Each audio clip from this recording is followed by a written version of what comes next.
Good morning, all of you.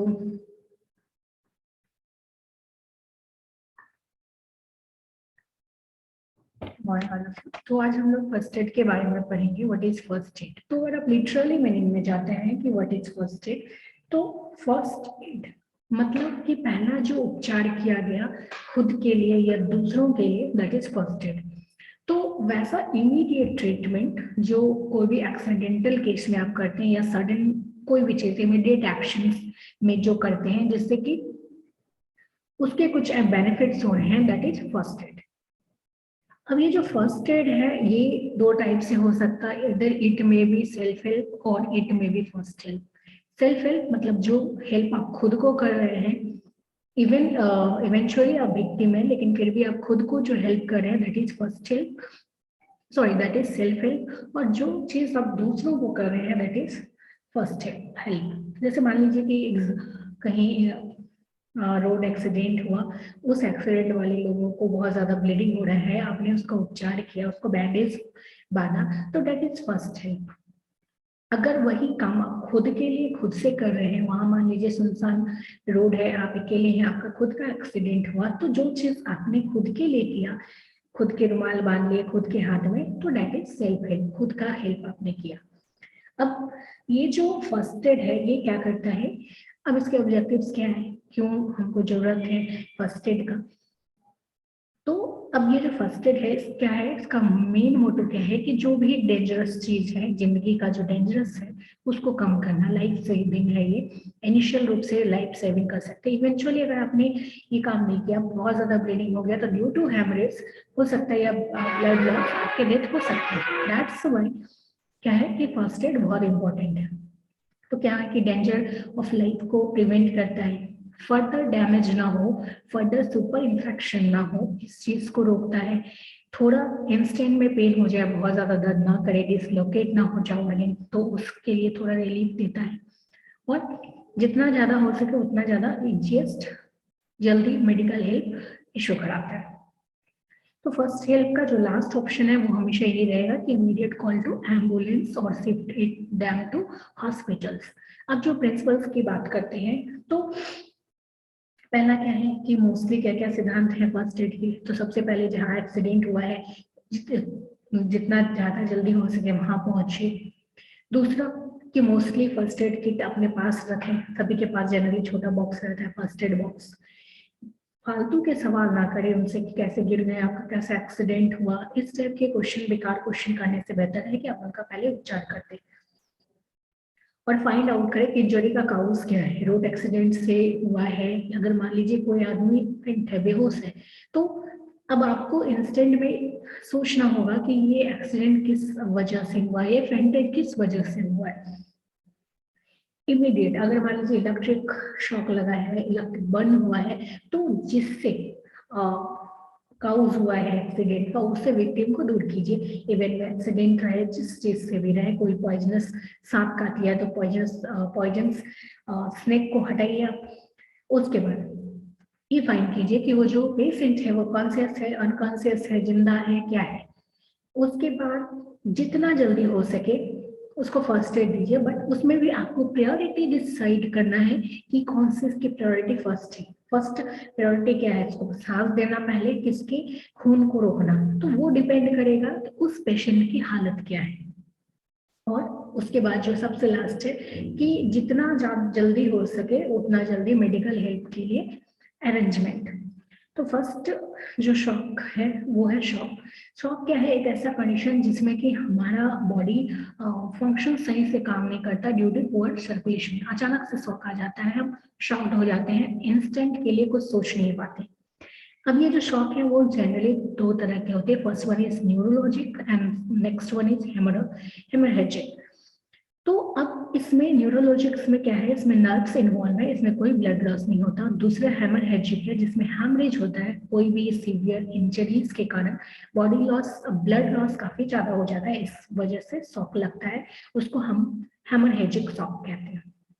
अब जब हम फर्स्ट एड की बात करें तो शॉक कहाँ हुआ, हमारे ब्रेन तक ऑक्सीजन नहीं पहुंचता है, इस वजह से हमें शॉक लगता है। हमारे सोचने की क्षमता 1 मिनट तक रुक जाती है, तो हमारा बॉडी कोऑर्डिनेशन नहीं हो पाता है, दैट द कंडीशन शॉक का।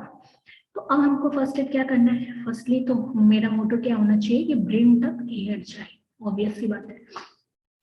तो जो भी आदमी शॉक में गया है तो पहले उसको देखने के लिए आप देखे होंगे कि पूरा जमवाड़ा लग जाता है, तो उस चीज के लिए क्या कीजिए कि पेशेंट को वेल वेंटिलेटेड एरिया में ले जाइए जहां उसको सांस अच्छे से आए। दूसरा, आदमी डरा हुआ है तो उसके डर को दूर करें, आप उसको इस पोजिशंस में लेटा दें जिससे उसका सर नीचे रहे और पैर वाला पोर्शन ऊपर है, ताकि ग्रेविटी के कारण ब्लड उसके ब्रेन तक पहुंचे, ऑक्सीजन उसके ब्रेन तक पहुंचे। तो आप इसमें क्या कर सकते हैं, पैर के को उठा के रख सकते हैं, टिल्टेड फॉर्म में रख सकते हैं, उसके कपड़े को आप लूज कर सकते हैं, पेशेंट को ब्लड सर्कुलेशन को बढ़ाने के लिए टेम्परेचर थोड़ा बढ़ा सकते हैं। इस वजह से क्या कर सकते हैं, पेशेंट को वार्म ब्लैंकेट से ढक सकते हैं। उसको, वो पेशेंट अनकॉन्शियस है, इस वजह से उसको कुछ भी अभी खाने पीने के लिए नहीं देना चाहिए और जितना जल्दी हो सके उसको हॉस्पिटल पहुंचाना चाहिए। दूसरा कंडीशन है हमारा स्नेक बाइट।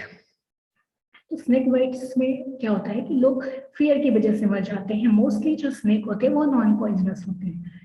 तो अब हमको पता चलेगा कि ये जो पॉइजन है वो हमारे बॉडी में जो गया है वो माइल्ड है या मॉडरेट है या सीवियर है। तो जो मेन दोनों में अंतर है माइल्ड में और सीवियर में क्या है कि माइल्ड में क्या होता है, हमारा पल्स रेट काफी बढ़ जाता है और सीवियर में स्लो हो जाता है और हमारा अंग को पैरालिसिस जैसा अटैक आने लग जाता है, बाकी सिम्टम्स थोड़ा ठीक रहता है। तो फर्स्ट एड ऑफ स्नेक में क्या है कि मोस्टली जिनको भी काटा उनको इमूवेबल कर दीजिए, उनको ज्यादा तेजी से इधर उधर भागने नहीं दीजिए। इन केस अगर वो भागता है तो क्या हुआ कि जितना तेजी के साथ हमारा बॉडी मूवमेंट होगा उतना ज्यादा हमारा ब्लड फ्लो होगा। सभी लोग जानते हैं जितना ज्यादा ब्लड फ्लो होगा उतना वो पॉइजन हमारे सिस्टमिक सर्कुलेशन में तेजी के साथ फैलेगा। तो इसीलिए उस पर्सन को इमोबाइल कर दीजिए, एक जगह पे स्थिर कीजिए। दूसरा, जहां पे भी काटा है जिस मार्क्स पे उस पे क्रॉस का निशान कीजिए और वहां पे एक ब्लेड कट कर दीजिए और वहां के ब्लड को स्क्वीज आउट कर दीजिए और वहां पे उसके ऊपर में 2-3 लेयर कपड़ा बांध दीजिए ताकि ब्लड ऊपर तक ना जाए और उस घाव को, जो भी घाव है उसको सोप एंड वाटर से वॉश कर दीजिए और जितना जल्दी हो सके हॉस्पिटलाइज कीजिए। नेक्स्ट हमारा फर्स्ट एड है बर्न से जल जाते हैं। अब ये जलते हैं तो वो बहुत तरह का जलना होता है। इवन हम फायर से जल जाते हैं, कभी इलेक्ट्रिक शॉक लग जाता है या कभी किसी लैब वर्क के दौरान केमिकल से जल जाते हैं। तो हमारा जो जलना है उसको हम लोग जनरली टाइप्स में डिफाइन करते हैं, first degree, second degree, third degree. तो फर्स्ट में क्या होता है कि हमारा सिर्फ एपिथेलियल लेयर, जो सुपरफिशियल लेयर है हमारा स्किन का, वो उसमें प्रॉब्लम होता है, रेडनेस वेडनेस आ जाता है, बस थोड़ा स्वेलिंग होता है। दूसरा डिग्री में क्या होता है कि ब्लिस्टर निकलता है, फोड़ा निकलता है। और थर्ड डिग्री में क्या होता है, स्किन पूरा लेदरी हो जाता है और डेड हो जाता है। तो और ये काफी पेनफुल है।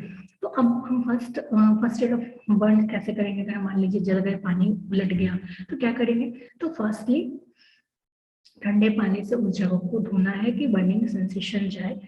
अगर बहुत ज्यादा जल गया है तो क्या करना है कि क्लोथिंग को रिमूव करना है। अगर मान लीजिए केमिकल ही गिर गया है चाहे जो भी, तो उस वैसे नहीं करना है कि ऑर्गन्स ही बाहर निकल जाए, बीच से फाड़ सकते हैं आप उसको।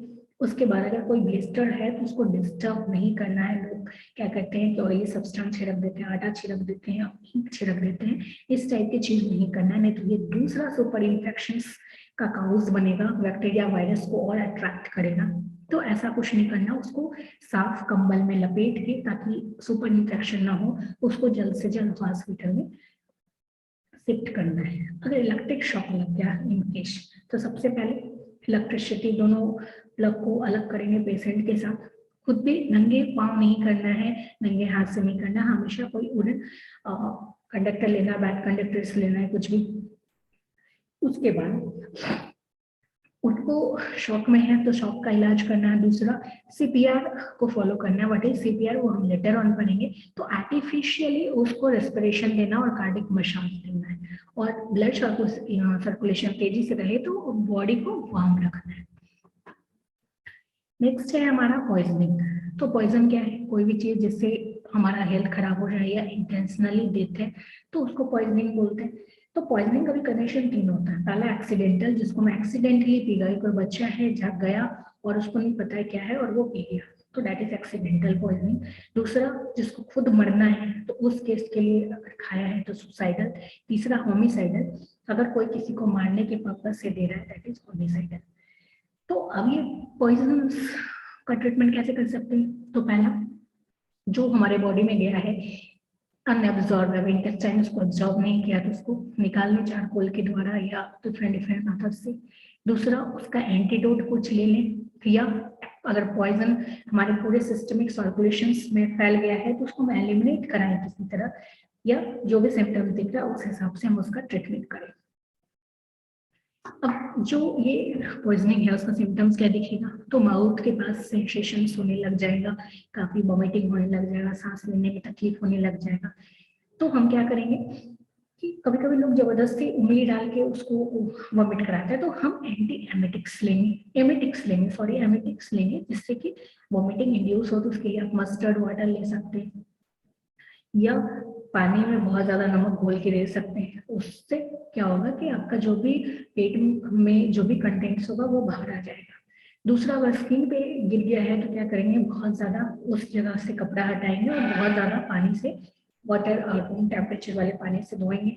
आंख में चला गया है तो वो भी पानी से धोएंगे। कभी भी आंख में जैसे ही कोई भी पॉइजनस या कोई भी केमिकल जाता है तो इंस्टेंट में हमको आई ड्रॉप नहीं लेना चाहिए। वो इसलिए क्योंकि हमारा जो पीएच है, टीयर्स का पीएच है वो न्यूट्रल है। कोई भी केमिकल जा रहा है तो उसका पीएच डिफरेंट है। जैसे ही आप आई ड्रॉप डालते हैं तो वो क्या है, हमारे पीएच का मेंटेन किया हुआ है, तो उस वक्त क्या होता है ये और हानिकारक चीज क्रिएट करने लग जाता है। That's why.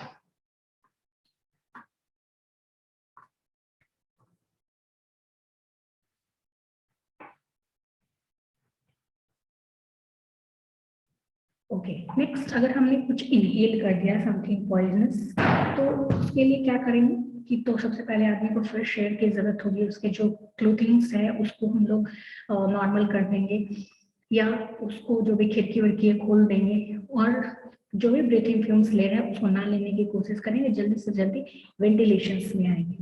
कुछ एक यहाँ पे एंटीडोट्स दिया गया है, सर्टेन पॉइजन्स के कुछ एंटीडोट्स हैं। अगर एंटीडोट्स नहीं मिल रहे हैं तो हमारे पास यूनिवर्सल एंटीडोट है, जिसके लिए सभी के लिए जनरल एंटीडोट्स है, जिससे सभी चीज को ट्रीट किया जा सकता है।